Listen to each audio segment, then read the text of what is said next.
చనిపోయినట్లు తేల్చిన డాక్టర్లు కట్ చేస్తే ఇంటికి తీసుకెళ్తుండగా ఊహించని పరిణామం. తెలుసుకునే ముందు అన్నా అన్నా ప్లీజ్ అన్నా సబ్స్క్రైబ్ చేయరా కొట్టన్నా. ముందు ఛత్తీస్గఢ్లో చనిపోయినట్లు ప్రకటించిన వృద్ధురాలు తన సొంత రాష్ట్రం బీహార్లోకి ప్రవేశించిన వెంటనే తిరిగి బతికింది. ఆ మహిళ బెగుసరాయ్లోని నీమా చంద్పురా గ్రామానికి చెందిన రాంవతీ దేవిగా గుర్తించారు. ఆమె తన ఇద్దరు కుమారులు మురారి షావో, ఘనశ్యామ్ షావోలతో కలిసి ఛత్తీస్గఢ్కు వెళ్ళింది. ఫిబ్రవరి 11న మహిళ శ్వాస తీసుకోవడంలో ఇబ్బందిగా ఉందని చెప్పింది.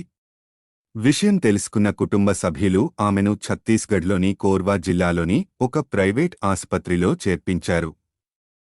అయితే చికిత్స పొందుతూ ఆమె మృతి చెందినట్లు అక్కడి వైద్యులు ధృవీకరించారు. మరణించిన మృతదేహాన్ని ఆమె కుమారులు స్వగ్రామానికి తీసుకెళ్లేందుకు వాహనాన్ని సిద్ధం చేశారు.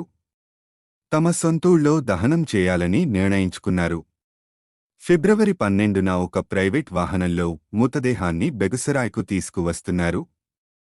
ఆసుపత్రి నుంచి తమ స్వగ్రామానికి సుమారు 18 గంటల పాటు ప్రయాణం సాగింది.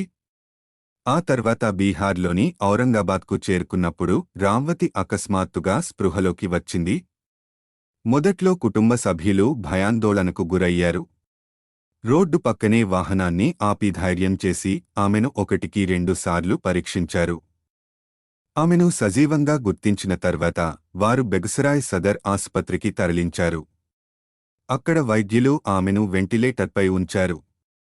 ఆమెను రోడ్డు మార్గంలో తీసుకువస్తుండగా వాహనం కుదుపులకు లోనే కార్డియోపల్మోనరీ రిససిటేషన్ (సిపిఆర్) గా పనిచేసి స్పృహలోకి వచ్చినట్లు వైద్యులు తెలిపారు. ప్రస్తుతం ఆమెలో చికిత్స తీసుకుంటున్నారు. ఆమె పరిస్థితి ప్రస్తుతం నిలకడగా ఉందని తెలిపారు వైద్యులు.